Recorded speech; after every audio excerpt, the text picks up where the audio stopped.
Welcome to my channel. अस्सलामुअलैकुम। आइए जानते हैं आफरीन नाम के मायने और इसकी तफसील। हमारा आज का बेबीज़ गर्ल्स नेम है आफरीन।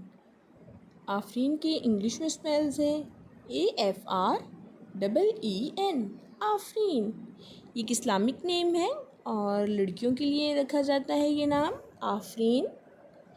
ये फ़ारसी ज़ुबान का लफ्ज़ है और मायने है इसके सुभान अल्लाह, शाबाश, आफरीन। आप भी अपने नाम का मायने जानने के लिए कमेंट्स में अपना नाम लिखें और मायने जानिए। एंड अपने नाम की स्पेशल वीडियो बनवाने के लिए भी आप मेरे कमेंट बॉक्स में अपना नाम कमेंट कर सकते हैं। And please like the video, subscribe my channel. Okay dears, फिर मिलेंगे न्यू वीडियो के साथ। अपना ख्याल रखिएगा, दुआओं में याद रखिएगा। अल्लाह हाफिज़।